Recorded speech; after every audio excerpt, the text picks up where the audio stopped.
And congratulations. Thank I was you. rooting for you from day one. Oh I my was gosh, like, stop it. she is going to, stir up this competition.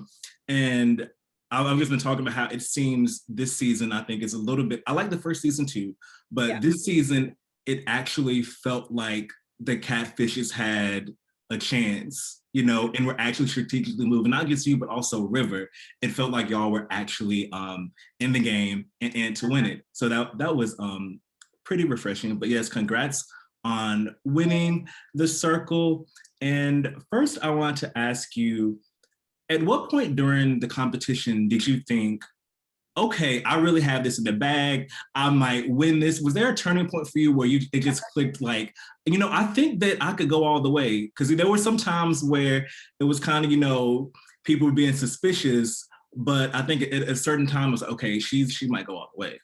Okay, well, to be honest with you, right? Okay, most of the game up until the time Kat and Mitchell came in, I thought I was doing very well. I didn't think anybody really was suspicious of me, honestly. Like I really didn't think not one time that anybody was looking at me like, oh, that's a girl. Or that's not Trevor, you know? I didn't feel that. I didn't get that vibe. Maybe, obviously behind the scenes they did. But maybe they looked at me more as an alliance or somebody that even though I wasn't necessarily Trevor, the character I was playing, there was truth behind it and they Mhm. resonated with that. Once Kat and Mitchell came in, that's when I was like, okay, maybe I have a shot at this because Yeah. up until that point, my only alliance was Chloe, and it wasn't really actually spoken of. It was just like we have this romance thing going on. That's my girlfriend, that's my boyfriend, or whatever, like unofficially. So even though we were protecting each other, in the back of my head, I didn't know if she was protecting Trevor. We never spoke about that. Mhm, We mhm. never spoke about that. So my whole thing was like, okay, I don't know who else Chloe is cool with because she just keeps becoming influencer. So obviously other people like her and she's in other alliances. She might be putting them ahead of Trevor. So once Kat and Mitchell came in, I'm giving you the rundown, okay? Once Kat and Mitchell came in, I felt like, all right, I can get them to be in alliance with Trevor. Me and Kat had great conversations all the time. And as she said, it was very natural for us talking.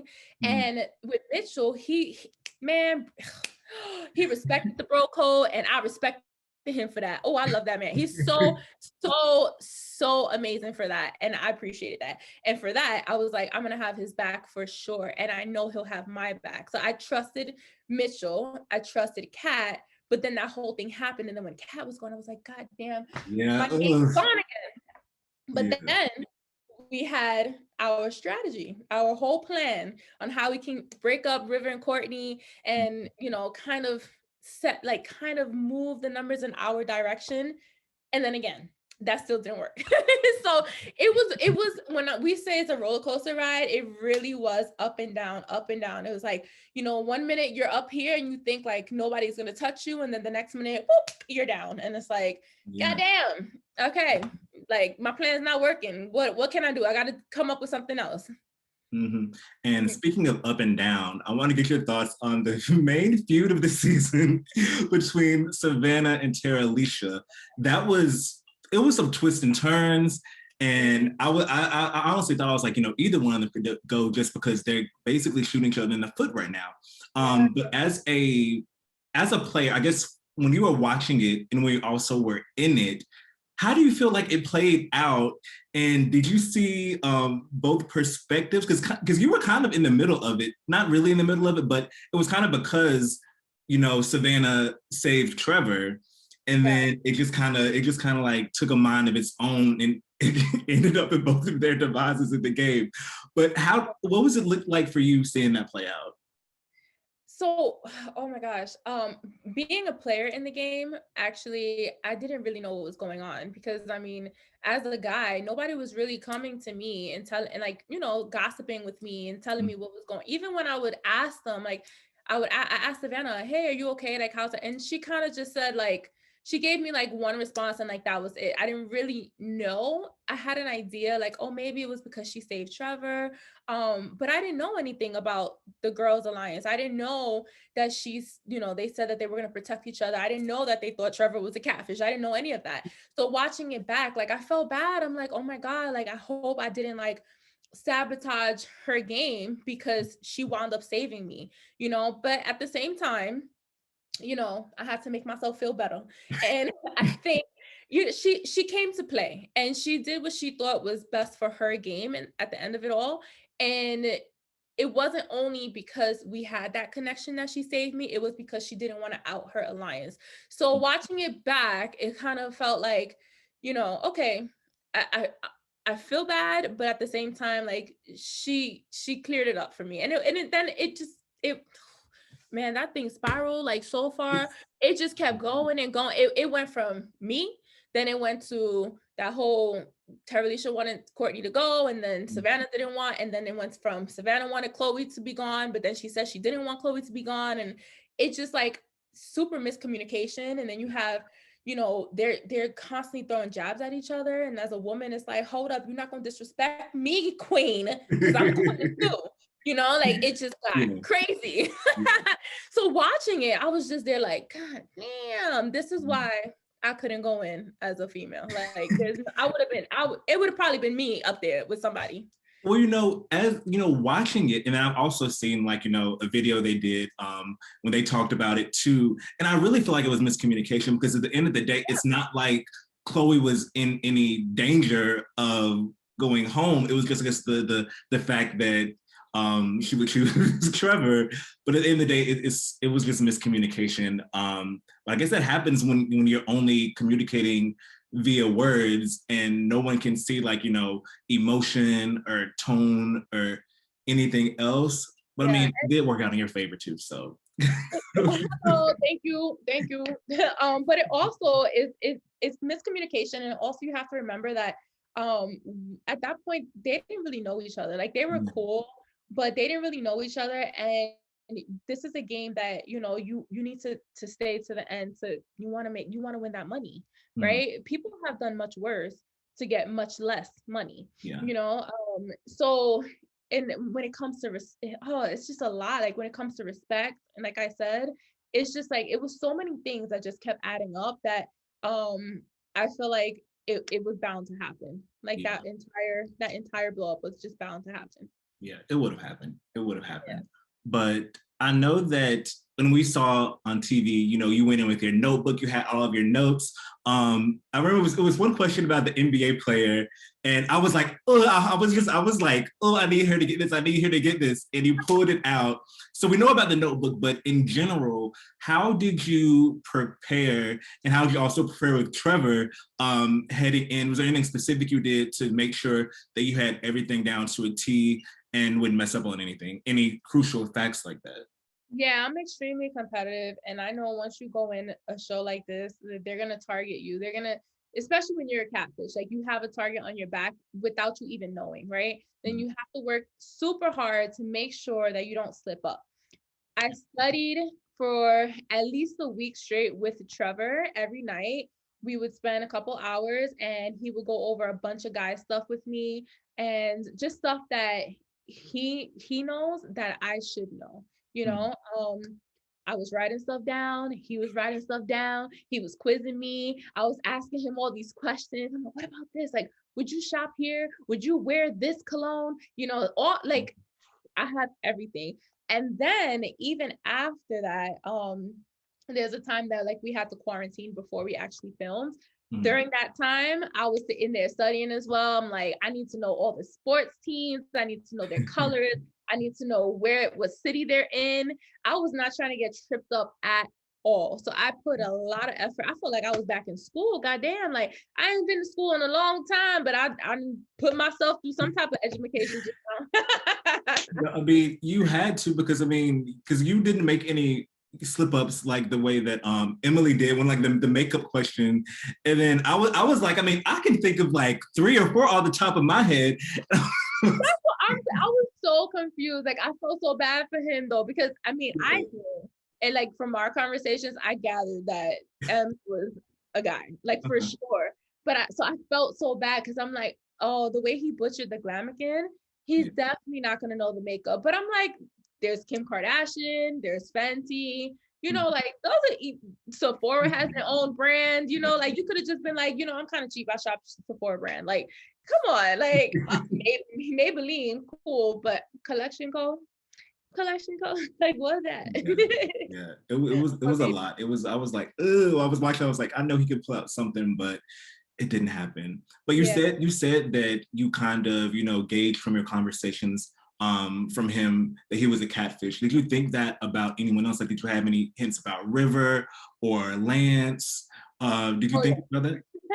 Actually, you know what's funny? Oh my God, now that I think about it, I feel like I actually knew all the catfish was catfish. Like I always gathered that Chloe was real, always gathered that Courtney was real.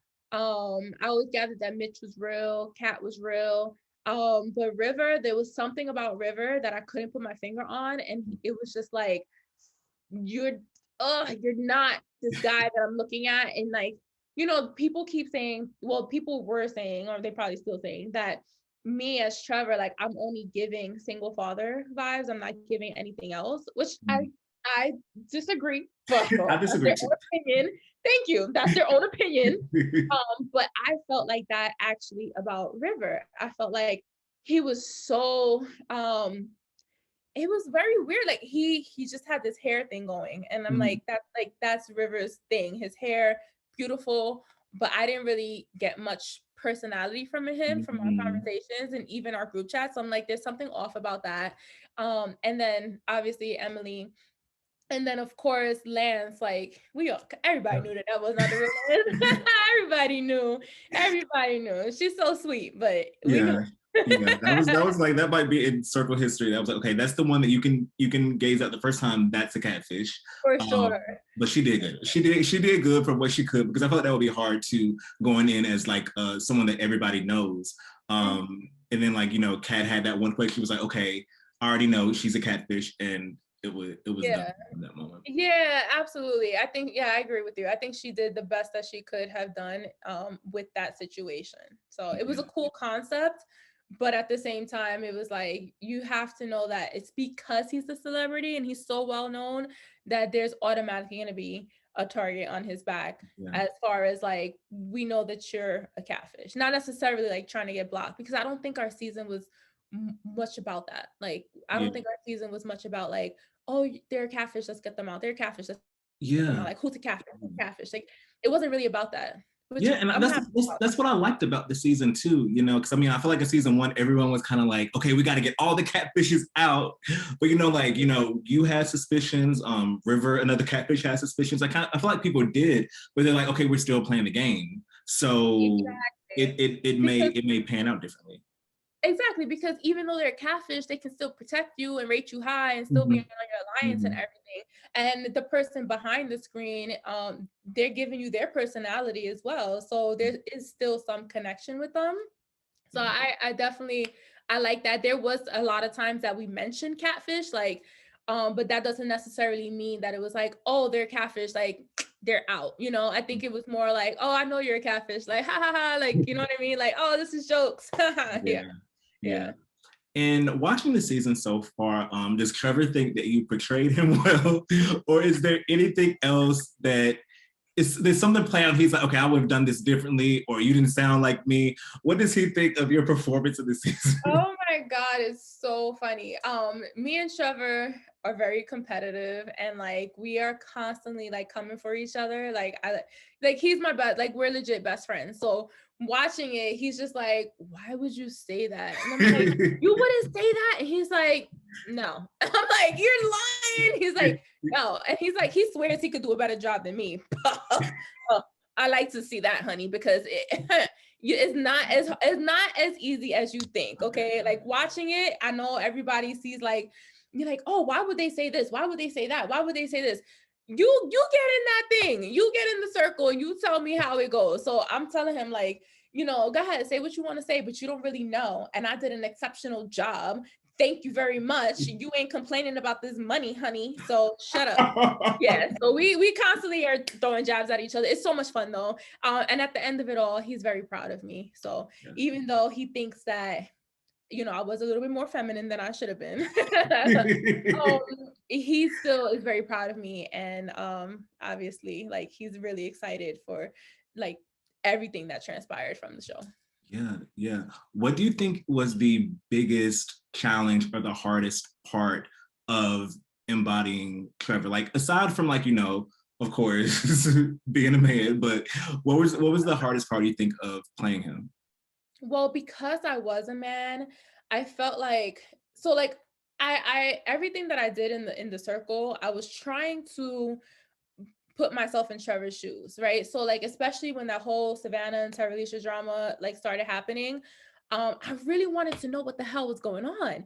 And I really wanted to ask people questions and like, just spill the tea, get some gossip and talk about it, but I couldn't. Because that would blow your cover if you would be like, okay, you're like, okay, what's the tea? What's going on? Yes, like, I mean, even just asking like, oh, so what's going on? Like, I asked and they gave me a little bit and then I had to leave it alone. And it was like, oh, every inch of me wants to like continue this conversation, but I can't because a guy wouldn't really dig too much into it. I feel like as far as Trevor's concerned, that's the guy that I'm referring to. And like, when it comes to any drama that like I would have with friends and I'm like telling him, he wouldn't even ask questions. He'll be like, oh, okay, like damn. And I'm like, but you don't care? Like, you don't want to know what they said, He's not like that. So I had to put myself in his mind. And I felt like there was a lot of times in the game that I just didn't know what was going on. Like, I didn't know that River and Courtney was best friends for a long time. I didn't know they had the whole Kardashian thing. I had no idea. And I felt really out the loop being a guy because I felt like if I was myself, I would have been able to know a lot more. Yeah, for sure. I feel that. But I mean, that's a testament to your performance on the show because you felt out the loop then. You're already a catfish and somehow it's still it was so hard. It was so hard. Yeah. And lastly, I wanted to talk about what do you hope to do with your platform you're going to have now as the winner of the circle? Like, I know you have a huge presence on YouTube already, but like, what's next for you? What do you hope to do with all this fame you're going to have now from winning this Netflix series? Oh my God. Am I going to be famous? Like, stop. You are. Okay. So how much time do you have? Because I'm ready to go. I have a lot of things to tell you. All right. Let's get this started. I'm ready. All right, Trey. So first of all, I'm a mompreneur, right? Like, that's my whole thing. I've been in sales my whole life, like for 16 years or something like that. And I work hard, I bust my ass, I make money because I work so hard. And once, I had my daughter and me and Trevor really settled down as a family, I decided like I'm going to put that aside and I'm going to try to make generational wealth. I want my children, I want to be able to enjoy my family and I want to be comfortable as well. So with that, I became a stay-at-home mom. I started my online boutique, Be Unique Shop. So I get a lot of compliments on my outfits and like, so like my lashes, my nails, like my dress, everything is on my shop. It's a one-stop shop. I wanted to make it very affordable because people like me that want to look cute, but they don't want to spend that much money, they have quality clothes and look cute. And basically from head to toe, you can go on my shop, beuniqueshop.com, SHOPPE. And so that's one thing that I have going on. My other thing is I have this box right here. It's called Goodie Box and it's Goodie Box Store. And me and my best friend, she has a son as well. So we're both mompreneurs and we have curated gift boxes that we send out to people. They go on our website, they buy it. We put personalized messages in there for happy birthday, Father's Day, Mother's Day, Valentine's Day, any type of occasion. Okay, so that's my other business. I am creative and I work hard and you can't stop me. Okay. Obviously I have my YouTube channels and I wouldn't say it's a huge platform yet. Hopefully it just continues to grow. Yeah, Um, yeah. I remember when I was watching the season, I was like, I need to know more about her. I need to figure, and I found like, oh, she has this popping YouTube trade. Thank you. Yeah, I had my YouTube channel for since 2017, I think. And then when we got married, me and Trevor, we created a family channel just to showcase our love, because I feel like and it's true, people are actually very invested in us as a couple, as a Black family. I wouldn't say we're young, but as a young Black family. And we've been together a really long time. So no, there's all those trials and tribulations that we're not afraid to share with the world. And I think it's just important for us to show our Black family in like a positive light. You know, like you can get married and stay together and have children and go through these challenges and still stick by each other in the long run, you know? So that's what we showcase on our family channel. It's me, him, and my daughter, and my labor and deliveries on there, my wedding videos on there. You know, we're pranking each other, we're getting mad at each other, yelling at each other. It's all raw and unedited, is who we are. And people can definitely check that out and chat with us and resonate with us. And hopefully one day that will become something bigger, Yeah. because I think especially in the time that we are in right now when it comes to our culture, it's very important to see us in a positive light, Mhm. you know. And I think people can really connect to us as a family, and people in general, you know, like my personality, his personality, having, you know, raising our daughter, being married, and starting this life, this journey that we're trying to accomplish, you know. Yeah. Oh, sorry, I can cry because that's like my whole everything. And then of course because I have to do something for my baby girl, she is going to have her own set of books. So I started 2 books already. I have to get them into publication very, very soon. I will. But it's for little girls like her, you Mhm. know, confident and grow up and love who they are, the skin that they're in, and what they embody, you know. So that is going to be coming very, very soon. So, you know, I don't stop. When I have an Right. idea in my head, I'm literally like, we're gonna make it come out and make it work, and the world's gonna love it, whether they like it or not. Yeah, well, I'm so glad, you have this huge platform now from the show. A lot of people, they're already falling in love with you week after week. And then even more once they find out that you are the winner of the series. So That's crazy. it's really crazy. But I just want to let you know, I was so happy that you won. I'm so proud of Yeah. your journey throughout the season. And yeah, I enjoyed chatting with you today. I can't, we're so close to the end. So you're right there. So you need to take a deep breath and just like, everyone's going to see me as the winner of the circle this week. And I just feel like so much is coming your way. So shout out to you so much, and I appreciate you for talking with me today. I really enjoyed this chat. I know it probably went a little bit over, but I'm sorry. Oh, Sorry, y'all. thank you for taking the time. It's me. It's me. I talk too much. But thank you so much for taking the time and chatting with me. And everything you said was so sweet and so special to me. And thank you, thank you, thank you, thank you, thank Yes, you. yes. Oh my Thank you, God. thank you, thank you so much.